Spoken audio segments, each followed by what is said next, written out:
ये हमारा दूसरा प्रश्न है जिसमें एलसीएम और एचसीएफ ज्ञात करना है।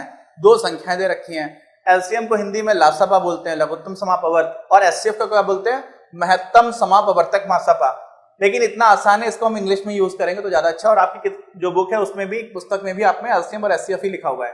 ठीक, तो क्या करते हैं, पहली संख्या में दे रखी है 26 और 91। इतनी छोटी संख्या है तो हम इसको अभाज्य गुणनखंड वाले मेथड से भी सॉल्व कर सकते हैं। इसमें यूक्लिड विभाजन प्रमेय से भी एचसीएफ निकाला जा सकता है।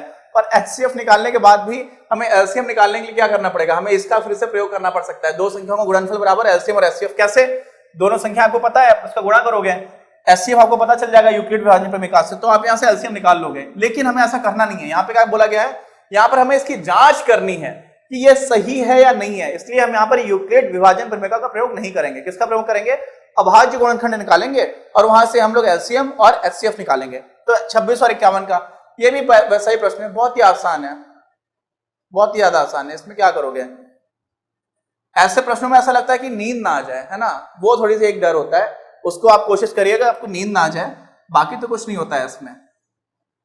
13 दूनी 26, फिर क्या होगा 91, ये क्या हो जाता है 7 गुणे 13। अब आप क्या करोगे, एचसीएफ लिखोगे। तो एचसीएफ में क्या होता है, जो दोनों में कॉमन हो, यहाँ पे 2 और 7 है तो कॉमन है नहीं कहीं से, 13 कॉमन है, तो एचसीएफ आपका 13 हो गया। एलसीएम में क्या हो जाता है, एलसीएम में आप क्या करते हो, एलसीएम में देखते हो कि कौन कौन सी चीज नहीं है। यहाँ पर 13 एक बार, यहाँ पर भी एक ही बार है तो एक ही बार 13 आएगा, लेकिन छोटे से स्टार्ट करते हैं। तो 2 यहाँ पर नहीं है, मैक्सिमम बार 2 यहीं पर आ रहे हैं। उसके बाद से 3 कहीं पर भी है, कहीं नहीं है, 5 कहीं पर है, कहीं भी नहीं है, 7 यहाँ पर एक बार आ रहा है तो 7 आ जाएगा।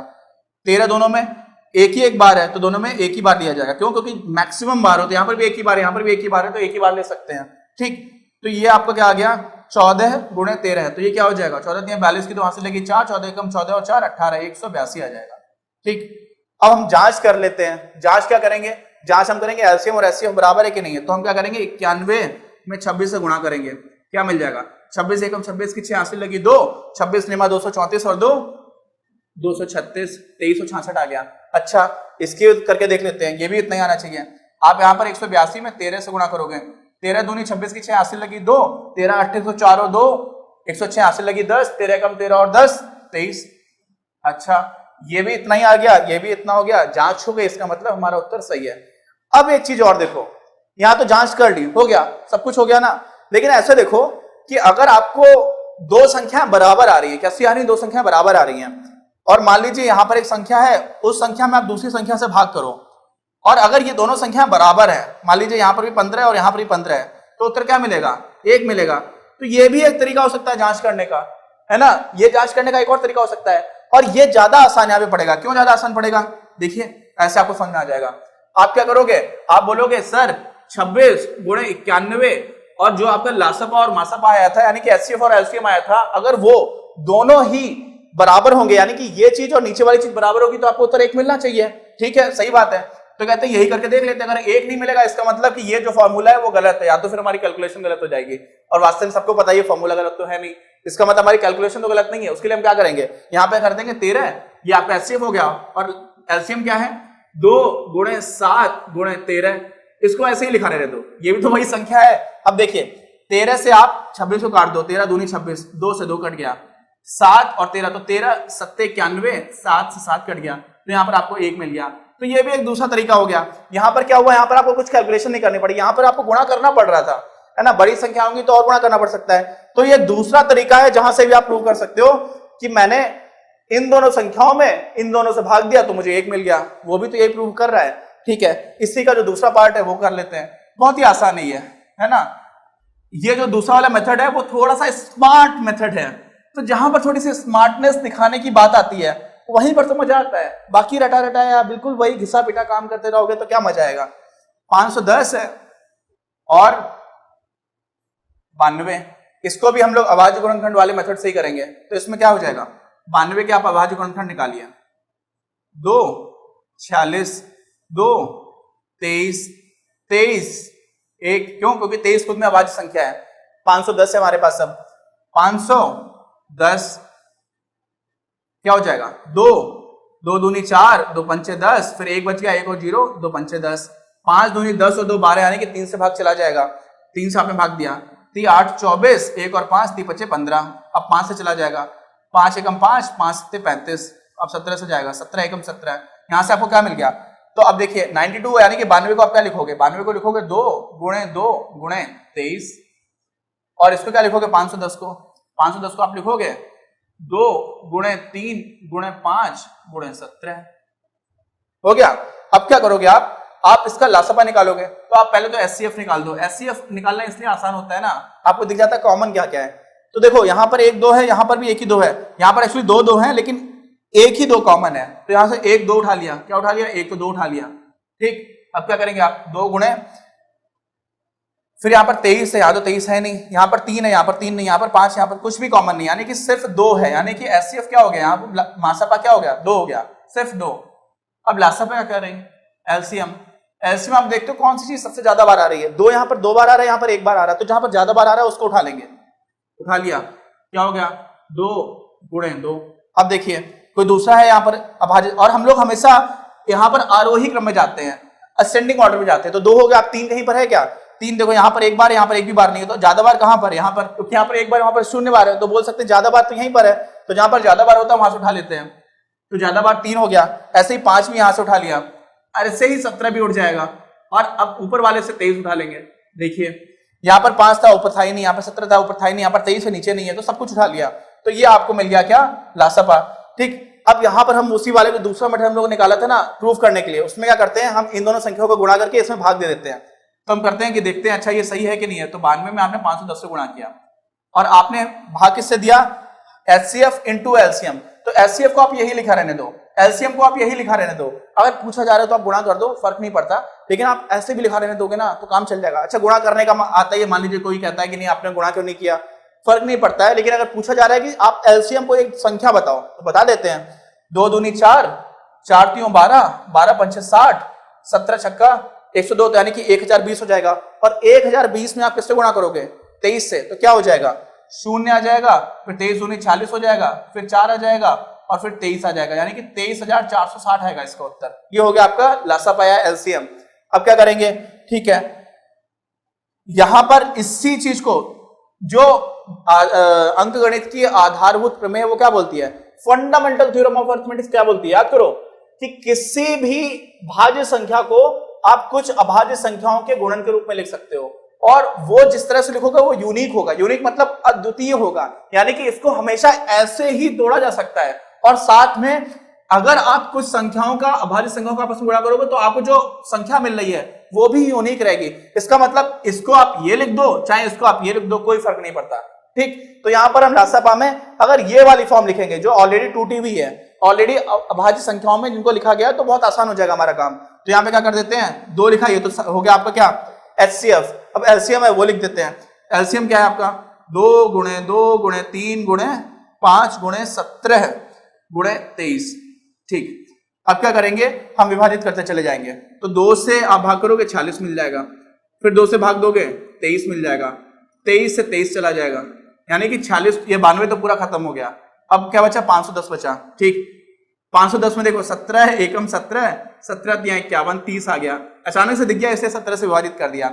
अब क्या हो जाएगा? 5 छक्का 30, अभी 2 और 3 नीचे बचा है, 3 दूनी 6, फिर 2 एकम 2, 2 एकम 2, यानी कि नीचे भी एक ऊपर भी एक, यानी कि 1 आ गया। इसका मतलब एलसीएम इंटू एचसीएफ जो है वो 2 संख्याओं के गुणनफल के बराबर होता है। यहां पर भी प्रूव हो गया। अब इसी का एक और पार्ट है वो भी देख लेते हैं। कितने आसान प्रश्न है ना, इनमें कुछ भी नहीं है यार। आप 2-3 बार प्रैक्टिस करोगे, कैलकुलेशन मिस्टेक्स मत करना।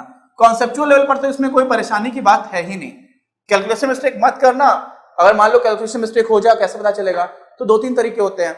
आप एक बार डिवाइड करके देख लीजिए और एक बार दूसरी तरह से करके देख लीजिए, तो आपको समझ में आ जाएगा कि हाँ सही हो रहा है गलत हो रहा है, क्योंकि ये सारी चीजें करने के एक से ज्यादा तरीके हमारे पास मौजूद है। तो इसी में जो तीसरा प्रश्न है वो क्या है? 336 और 54 का निकालना है। किसका? 336 और 54।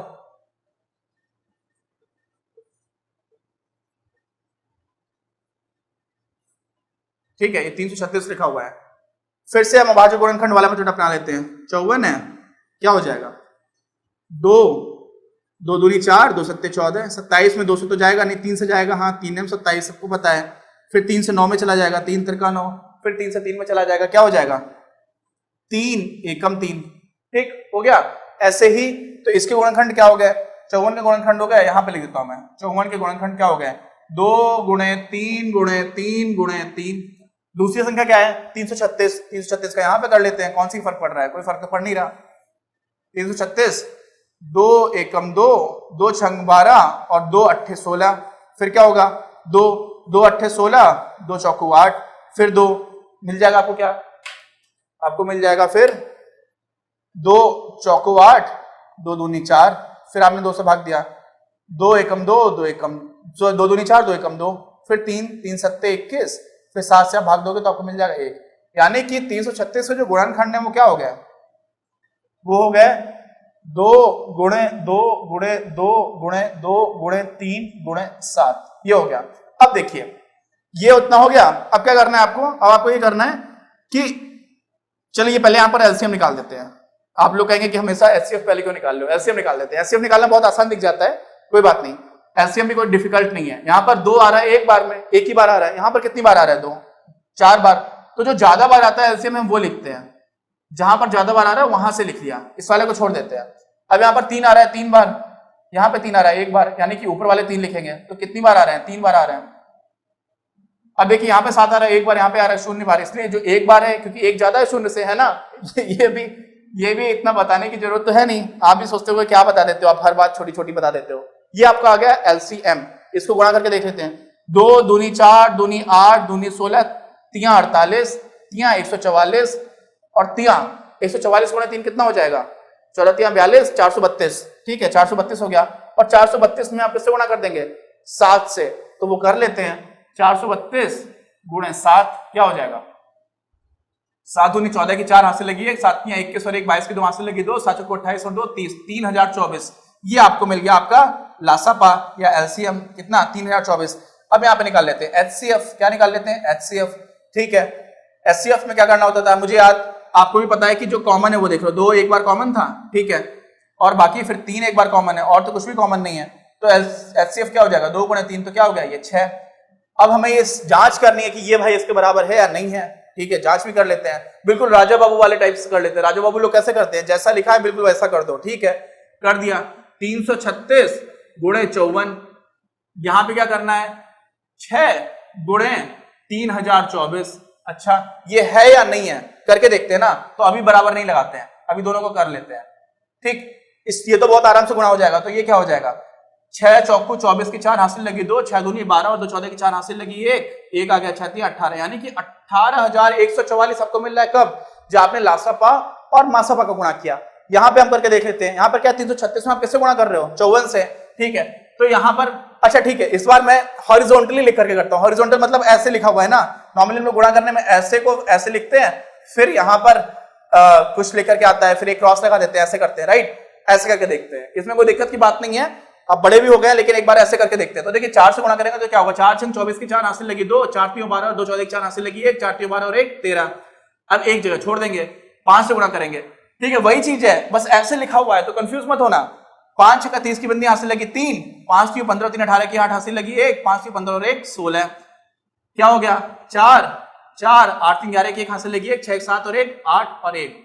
देखिए यहां भी 18144 है, यहां भी 18144 है। इसका मतलब क्या हो गया कि दो संख्याओं का गुणनफल लासापा और मासापा के गुणनफल के बराबर होता है। तो हमारा अगला प्रश्न भी हो गया। और अब क्या बचा है, अब हमारे 3 4 5 6 7 अभी 5 प्रश्न और बाकी हैं, जिसको हम लोग अगले वीडियोस में करते चले जाएंगे। अगर आपको ये वीडियो पसंद आया तो प्लीज इसे अपने दोस्तों के साथ शेयर करें, लाइक करें, आपके अपने चैनल अपनी क्लास को सब्सक्राइब करें और बेल आइकन को प्रेस करना ना भूलें। Thank you very much, have a nice day.